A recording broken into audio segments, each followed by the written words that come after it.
Assalamualaikum warahmatullahi wabarakatuh. Waalaikumsalam warahmatullahi wabarakatuh. Alhamdulillahi rabbil alamin, wassalatu wassalamu ala asrafil anbiya'i wal mursalin Sayyidina Muhammadin wa ala alihi wa man tabi'um bi ihsan ila yaumiddin.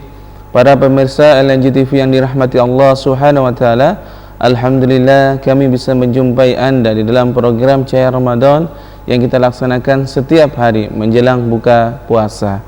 Alhamdulillah para pemirsa yang dirahmati Allah Subhanahu wa taala, kita telah memasuki kesekian hari di bulan Ramadan dan kita mendekati ujung daripada 10 akhir di bulan Ramadan.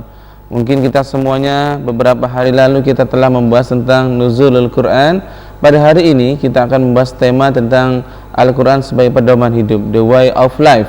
Oleh karena itu, mari kita bincangkan dan mari kita pahami bagaimana Al-Quran menganjurkan kita berpegang teguh kepadanya, bagaimana Allah yang menciptakan manusia menginginkan hamba-hambanya untuk senantiasa menggunakan Al-Quran dalam kehidupannya. Maka pada kesempatan sore hari ini bersama kami adalah Ustadz Majar Abdullah, dan beliau dari kota Samarinda, dan pada kesempatan ini beliau akan menyampaikan tentang pentingnya Al-Quran atau pedoman sebagai pedoman kehidupan manusia. Untuk itu mari kita dengarkan bersama apa yang disampaikan oleh Ustadz Majar Abdullah, dan mudah-mudahan dari ucapan beliau, dari lisan beliau akan memberikan pencerahan kepada kita para pemirsa dan khususnya kita yang ada di studio. Juga tidak lupa kami aturkan bahwasanya di sebelah bersama kami ada adik dari Rohis SMU Fidatra yang menemani pada kesempatan sore hari ini, yaitu adik Revita dan adik Elvarini, adik Mary dan adik Revita. Mari kita dengarkan bersama-sama muqaddimah yang akan disampaikan oleh Ustadz Majar Abdullah. Kepada Ustadz kami aturkan. Assalamualaikum warahmatullahi wabarakatuh. Waalaikumsalam warahmatullahi wabarakatuh. Alhamdulillahirabbil alamin wa bihi nasta'in ala umuri dunya waddin. Asyhadu an la ilaha illallah wahdahu la syarika lahu wa asyhadu anna Muhammadan abduhu wa rasuluh. Sallallahu alaihi wa ala alihi wa sahbihi wa tabi'ina wa tabi'id wa man tabi'ahum bi ihsanin ila yaumiddin, amma ba'd. Pemirsa di LNG TV yang dirahmati oleh Allah, juga ikhwan wa ukhti fiddin rahimakumullah. Pada kesempatan berbahagia ini ada satu tema yang kita angkat, yaitu Quran sebagai pedoman hidup. Di surah Al-Baqarah ayat kedua itu sudah jelas. A'udzubillahi minasyaitonirrajim. Alif lam mim, hanya Allah yang tahu maksudnya. Dzalika, itulah Alkitabu, satu kitab, la roiba, tidak ada keraguan, fihi, di dalamnya, hudan, petunjuk, lil muttaqin, untuk orang yang bertakwa. Dari pembukaannya saja sudah kita tahu bahwa Quran itu sudah tidak perlu diragukan lagi, tidak perlu diuji cobakan. Artinya tegas, apa yang terkandung di dalam Al-Quran itu adalah merupakan satu hak, penjelasan yang hak, yang benar bagi manusia dan seluruh alam. Baik, tadi berbicara bahwa Quran adalah sebagai pedoman hidup. Quran diturunkan itu adalah memang untuk Syahrul Ramadan alladzi unzila fihil Quran hudan linnasi wa bainati minal huda. Quran di bulan Ramadan lah diturunkan Quran, ya, petunjuk untuk manusia dan penjelasan untuk petunjuk itu, wal furqan, dan pembeda. Jadi manusia itu apa, kalau dalam suatu produk itu ada pinbooknya apa itu ya itu, jadi ada buku petunjuknya, buku itu ya, kita beri mobil apa itu. Ya, kalau kita beli mobil Toyota jangan beli yang punya Daihatsu gitu, ya. Itu nggak connect gitu ya, nanti nggak nyambung gitu. Sama manusia itu pasti ada yang mencipta, bukan terjadi secara kebetulan. Ya, pokoknya kita yang ciptakan tangan kita, kuku kita, hidung kita, gitu. Untung sudah ada lubangnya, kalau nggak ada lubangnya repot ngelubangin itu ya, gitu ya. Bikin lubang sendiri sana. Nah ini repot, sudah di lubang ini kuping gitu ya. Jadi ini Allah sudah menciptakan, pasti ada yang mencipta, bukan jadi kebetulan. Nah, yang mencipta ini tentunya bukan sesuatu yang sembrono asal jadi. Kalau dilihat struktur tubuh manusia ini luar biasa ya. Jelimetnya, rumitnya itu ini masya Allah luar biasa. Bahkan saraf manusia ini itu lebih rumit daripada jalur telepon yang ada di dunia. Itu ya, Lalu luar telepon biasa. yang paling sibuk itu masih lebih nyelimet manusia. Ya, saraf manusia. Saraf manusia. Jadi berarti yang mencipta ini pasti punya rencana, pasti pinter dan maha tahu gitu, dan punya rencana untuk apa manusia ini dicipta gitu kan. Nah, petunjuknya supaya tahu untuk apa manusia dicipta, ini Quran gitu. Nah, Quran inilah petunjuk untuk manusia dan penjelasan dari petunjuk itu. Bagaimana cara hidup ini yang baik. Sekarang pertanyaan, ya, sudahkah kita hidup secara Al-Quran? Artinya ya memang belum fafah, belum penuh. Sekarang ini kenapa kehidupan kita kok kayak gini gitu? Banyak anak-anak remaja ndak pede, maupun yang remaja yang wanita juga ndak pede dengan keislamannya itu ini. Kenapa? Dia banyak ndak kenal Quran. Kenal Quran hanya bacaan saja gitu ya. Banyak sekarang ini yang pola hidupnya tidak mengikuti Quran. Contoh yang ada ini, pacaran itu sebetulnya pertama itu tidak sesuai dengan petunjuk Al-Quran. Di Quran itu dilarang pacaran itu. Itu menghambat prestasi belajar dan sebagainya. Bohong besar itu kalau pacaran itu untuk menambah semangat belajar, bohong itu. Itu dikibulin sama setan itu ya. Nah, ini ya. Boleh dicatat itu. Kemudian banyak yang berpakaian sudah tidak sesuai dengan konsep Al-Quran. Nah, itu pasti punya dampak. Kenapa sampai apa dampaknya? Sebetulnya petunjuk Al-Quran itu sejak zaman Nabi Adam sudah dibicarakan. Ketika Nabi Adam beserta istrinya Siti Hawa, iblis diusir dari surga ya, dalam surah nomor 20 ayat 123. Qala bita minha jamin, keluarlah kamu semuanya dari surga itu ya. Dan bagimu di dunia adalah satu kehidupan yang tertentu. Maka apabila datang kepadamu satu petunjukku, fa imma ya'tiyannakum minni hudan, maka apabila datang dariku petunjuk ya, petunjuk dariku, faman tabi'a hudaya fala khaufun wala yasqa. Siapa yang mengikuti petunjukku, yaitu Al-Qur'an ini, maka dia tidak akan mengalami satu rasa khawatir, takut, dan yasqa itu kecewa gitu ya. Waman a'radu, dan siapa yang berpaling dari Quran peringatan, anzikri peringatanku Quran ini, fa maka inna, sungguh lahu baginya ma'isyatan donkan, akan mengalami satu kehidupan yang sumpek.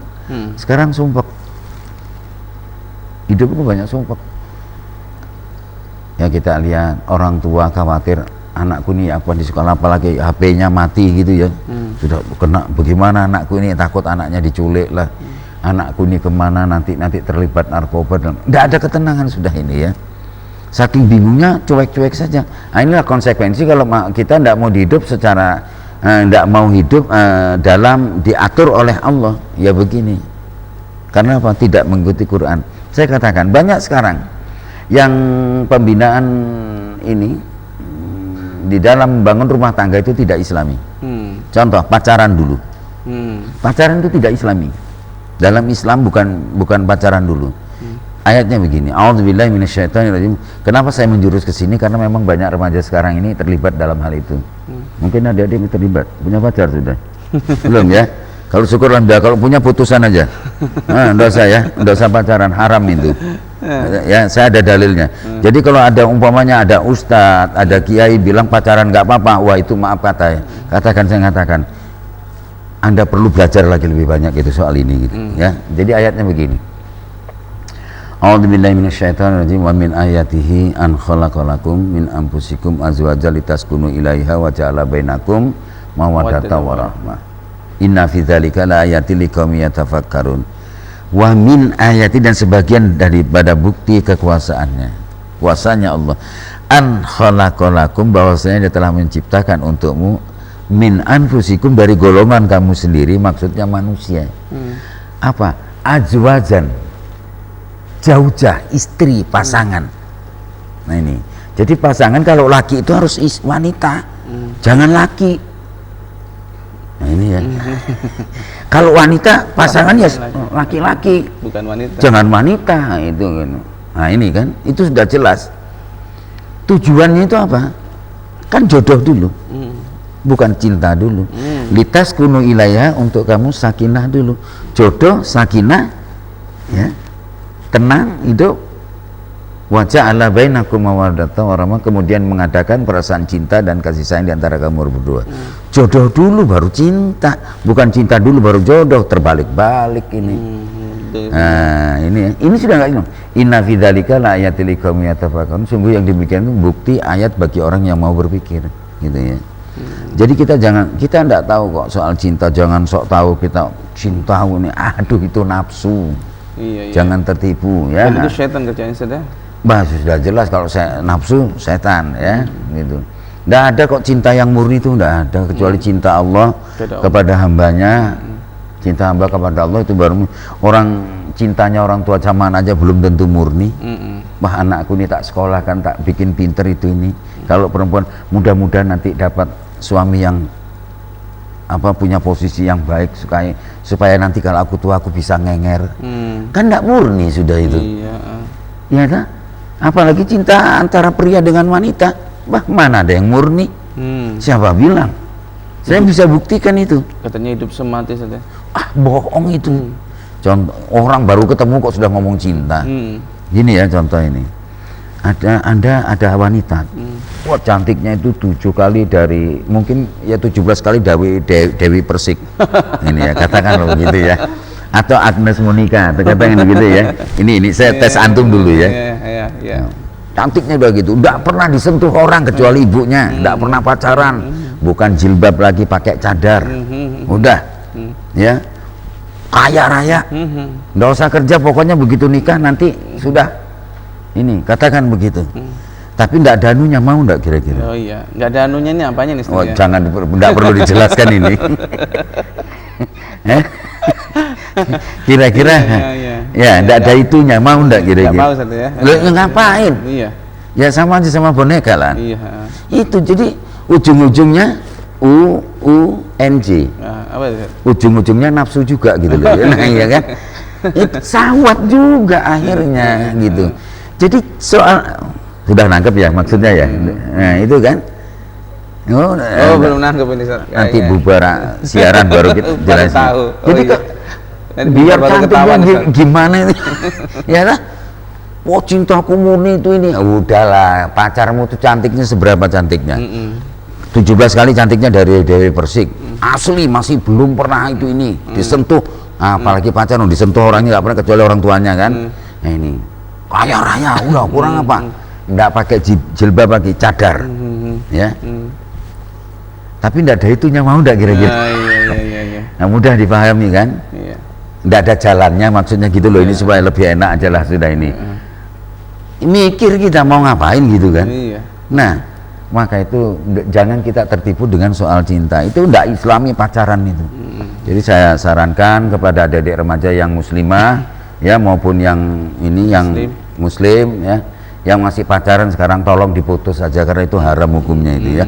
Ya ini saran, bukan main-main, saya itu kesian, itu menghambat aja. Kalau berani ayo nikah. Ya. Saya sudah bisa buktikan. Saya punya menantu angkat 40, menantu sudah 44 tambah 2 46. Ini menantunya begitu banyak sampai lupa nih Ustaz ya? Ya, yang ya, saking banyak ini ya.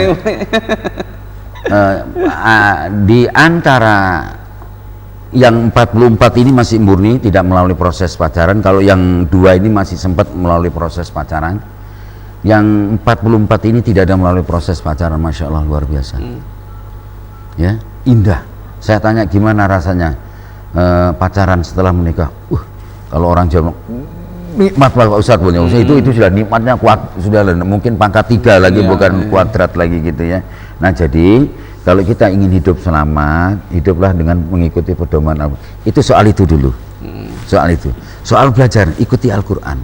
Pendidikan, ikuti Al-Quran. Dulu pernah dipraktekkan di zaman Imam Syafi'i. Imam Syafi'i itu umur 8 sampai 9 tahun itu hafal Quran yang jumlah ayatnya 6.600 ayat lebih. Ya. Kita lihat sistem pendidikan kita sekarang. Ya, kita lihat ada yang hafal Undang-Undang Dasar 45. Dari pidatranya kah, mananya kah? Ya.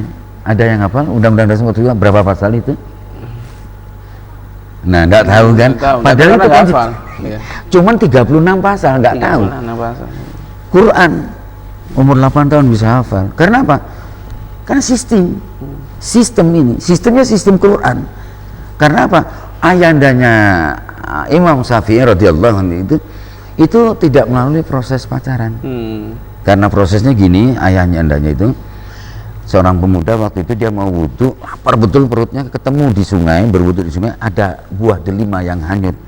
Wih, dia makan. Setelah itu, astagfirullahaladzim, delima ini buah tanaman, bukan buah hutan. Ini pasti ada yang memiliki. Aduh, makan haram saya ini, katanya yang makan. Dia susuri sungai itu, di mana nih yang punya buah? Oh ini. Dia ketok rumah. Assalamualaikum. Waalaikumsalam. Ini sistem ya, mau punya anak yang canggih ini. Betul ini bapak yang punya pohon delima di pinggir sungai? Iya. Apa ada buahnya? Ada. Jatuh sudah. Ini jatuh, hanyut ke hilir, saya ambil, saya makan, saya lupa. Tolonglah saya diikhlaskan. Waduh, kok sudah dimakan baru ngomong katanya ini. Kata bapaknya ini kan, tapi bapaknya sudah melihat ini anak yang luar biasa ini. Dia